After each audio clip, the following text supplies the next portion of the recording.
Bonjour, sinon bonsoir famille. Voilà, ça dépend de l'heure à laquelle vous nous visionnez en ce jour. Et bienvenue pour les nouvelles personnes sur notre chaîne. Encore un nouveau chapitre de cette formation en Python, mais l'une des notions les plus essentielles. Il s'agit des modules en Python. Voilà. Généralement, vous entendez dire qu'un module en Python est tout un fichier constitué de code Python importé dans un autre fichier ou un script. Voilà. Ce fichier porte l'extension PI, c'est-à-dire l'extension Python. Bon, généralement le but principal, la plupart du temps pour de l'utilisation des modules, c'est juste pour une meilleure organisation, en séparant par exemple, sinon en découpant le code en plusieurs morceaux, sinon en plusieurs fichiers différents, qu'on peut recoller dans un fichier principal par importation. Voilà. Donc généralement ce sont les modules que utilisent les équipes, une équipe de développeurs lorsqu'ils travaillent par exemple sur un projet en Python. Voilà, ça leur permet juste de pouvoir départager les tâches en les coupant en sous-tâches, et après le code de chacun est recollé pour former le projet en tout. Donc en Python, il existe bon, si ma mémoire est encore bonne, je pense, il existe 3 catégories de modules, je pense. Les premiers sont les modules standards, c'est-à-dire ceux qui sont installés avec le logiciel Python lorsqu'on fait l'installation tout au début. Et deuxième type, ce sont les modules développés, voilà, développés par les développeurs externes, voilà. Et le troisième, c'est ce sont nos propres modules, ceux développés par soi-même, voilà. Donc, nous allons créer, sinon nous aurons 2 fichiers, hein, dans un même dossier, comme nous le voyons ici, voilà, que vous pouvez nommer à votre convenance, voilà, mais nous aurons besoin d'un fichier principal, que moi j'ai nommé ici test principal, et d'un deuxième fichier qui sera le fichier d'exportation et que moi j'ai nommé ici test 1. Voilà, par exemple. Voilà un peu. Donc on va ouvrir ensemble nos 2 fichiers avec notre éditeur PyCharm, je pense bien, PyCharm, et ensemble on va écrire notre programme. On va écrire ensemble notre programme. On ouvre maintenant notre fichier. Donc je pense que vous aurez, c'est la partie la plus ça fait partie des chapitres les plus avancés en Python, qui abordent les notions les plus avancées et qui permettent de rentrer dans la programmation en tant que telle en Python. Voilà, lorsque vous maîtrisez ces notions, vous êtes quand même déjà à non loin on appelle ça comment, d'un grand pythoniste au fait. Voilà, donc voilà un peu, nous avons ça, nous avons ce fichier ici. Maintenant on va ouvrir aussi notre fichier test principal 1 dans notre éditeur également. Voilà, donc le but c'est de coder c'est d'écrire un code dans le fichier test 1 et de pouvoir l'appeler au fait dans le fichier de notre test principal. Voilà, donc si par exemple nous pouvons créer à l'intérieur du fichier test principal 1 test 1 un ensemble on appelle ça comme un ensemble de deux fonctions, par exemple une fonction qui donne je sais pas trop, la table de multiplication d'un nombre, qui retourne la table de multiplication d'un nombre, et une autre fonction qui est un polynôme bien déterminé que nous aurons à appeler aussi. Donc la première fonction, je peux la définir tel un def tab mult. On va mettre à l'intérieur un nombre, c'est-à-dire lorsque le nombre est mis, maintenant le nombre doit retourner sa table de multiplication. Donc on va mettre ça dans une boucle et une boucle for range. On a dit la table de 10, donc on aura ça print f f i, c'est-à-dire le premier nombre, pardon, autant pour moi, multiplié par notre nombre choisi, qui sera égal à la multiplication bien évidemment de i fois nombre. Et puisque nous sommes dans une boucle, ça se fera à l'infini jusqu'à ce que on atteigne la fin du range. Voilà. Donc notre deuxième fonction est une fonction qu'on nommera polynôme. Voilà, comme ça, polynôme. Et le polynôme aura en entrée, c'est-à-dire on entre une valeur et cette valeur là, ce polynôme retourne la valeur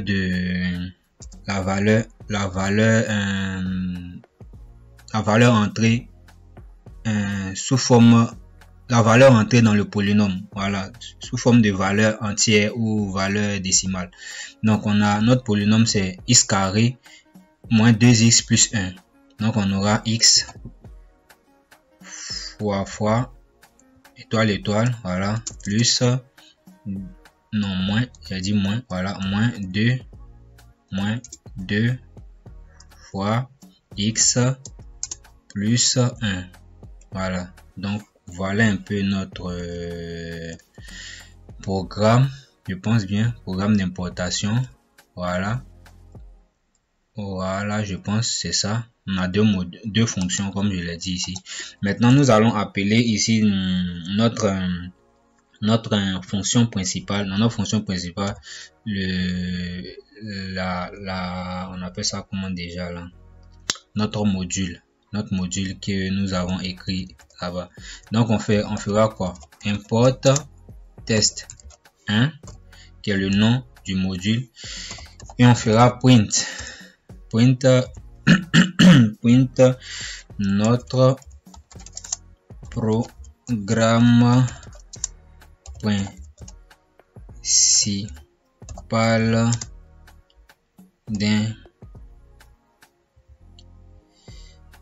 programme principal d'importation.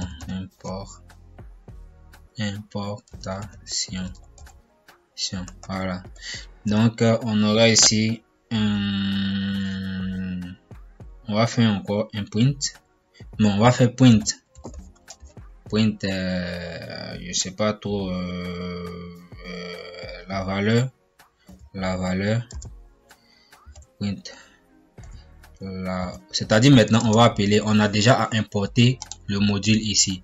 Maintenant on va appeler la fonction, l'une des fonctions qui existent dans le module. Par exemple, on peut prendre la fonction polynomiale. Donc on va essayer de trouver la valeur d'un nombre qu'on rentre, et ça nous donnera la valeur polynomiale de ce nombre à partir de cette fonction.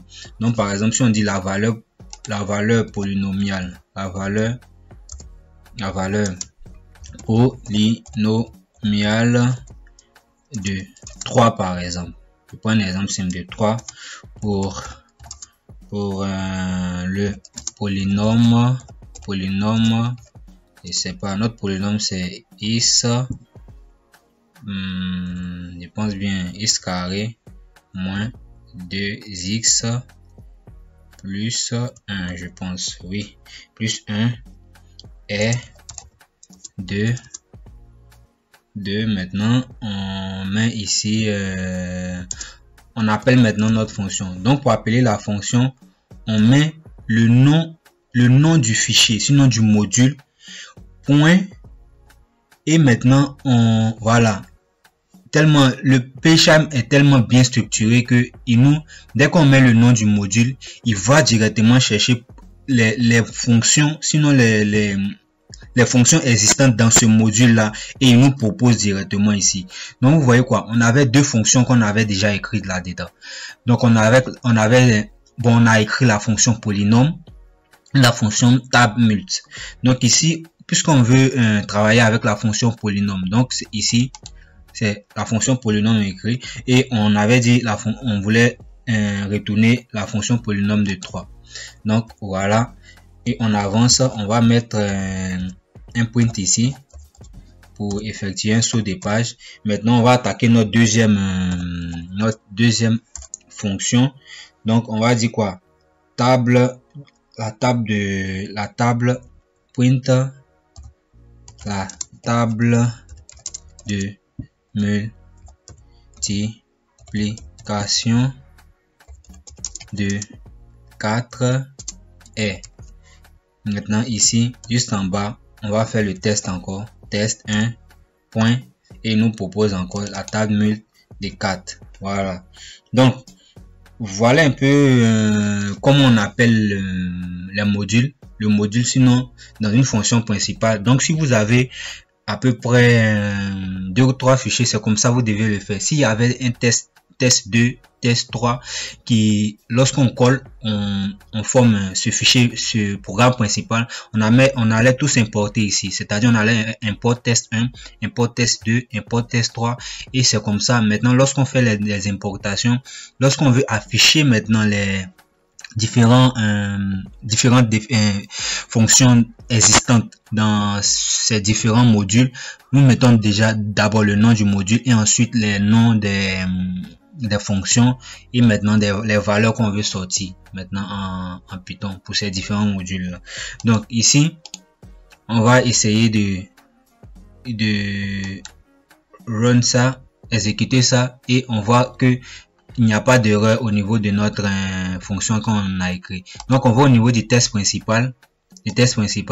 Maintenant, si on fait un run du test principal, on a quoi? Vous voyez quoi ici? Notre programme principal d'importation. Voilà. Notre programme principal d'importation, c'est-à-dire celui-ci. Maintenant, il dit la valeur polynomiale de 3 pour le polynôme x carré est moins 2x plus 1 est de 4, c'est-à-dire la calculer à partir de la fonction. C'est-à-dire ces différents calculs, sinon ces différents codes n'existent pas dans le test principal, il existe seulement dans le test 1. Donc on fait juste l'importation, voilà, de ce qui existe là-bas en juste mettant le nom du module et les différentes fonctions. Voilà. Donc ici on a aussi quoi? On a la table de multiplication de 4 et on a cette table de multiplication comme on le voit ici. Voilà. Donc voilà un peu ce dont je voulais qu'on parle aujourd'hui. Mais je reviens encore. On avait aussi parlé des modules intégrés à Python par exemple. Des modules intégrés à Python. Lors de l'installation par exemple. Voyons le module math. Voilà par exemple qui est intégré à Python et qui regroupe en son sein les fonctions mathématiques qu'on a l'habitude d'utiliser depuis notre enfance au primaire ou au secondaire. Voilà, on va d'abord supprimer ce programme dans le fichier principal. Voilà, donc l'un de ces modules là est appelé un module math. Donc on va importer import math. Voilà, import math, et maintenant on va faire un print par exemple de math. Point, on a une fonction. Voilà, lorsqu'on met le point net, toutes les fonctions existantes, toutes les fonctions qui sont enregistrées dans ce module apparaissent ici directement. Donc on va chercher la fonction racine carrée qui se nomme ici sqrt. Donc on va mettre la racine carrée de 25, puis il va nous retourner forcément, bon, vous connaissez déjà, print. On va faire un autre print encore. Print, je sais pas trop, math point, et si on, par exemple, le factoriel, voilà, factoriel du nombre 6, voilà, et par exemple une autre fonction existant toujours dans le module math, et c'est pas trop, et si on prenait la valeur absolue, voilà, la valeur absolue qui est fabs de moins 5 par exemple. Voilà, moins 5 par exemple. Donc on va exécuter le test principal et on aura quoi? La racine carrée de 25 c'est 5, le factoriel de 6 c'est 720 et la valeur absolue de moins 5 est, il nous renvoie effectivement la valeur absolue qui sort une valeur positive qui est 5 comme on le voit ici. etc., etc., etc. Il existe encore plusieurs modules du genre, par exemple le module DateTime pour la date, par exemple qui retourne la date, le module TK-Inter pour les interfaces graphiques, le module OS pour les interfaces diverses de notre système d'exploitation, etc., etc. Donc je pense que qu'on va s'arrêter là. On va s'arrêter ici pour ce numéro. Et j'espère que vous êtes familier maintenant au concept de module et que vous pouvez enfin créer vos propres modules. Voilà. Si c'est le cas, je suis très ravi parce que c'était le but. Donc, sur ce, je pense que on va se dire au revoir. Donc, prenez soin de vous. Prenez soin de vos proches surtout et on se dit à très bientôt pour un nouveau numéro sur notre chaîne. Et pour les nouvelles personnes, n'oubliez pas de vous abonner. Ciao.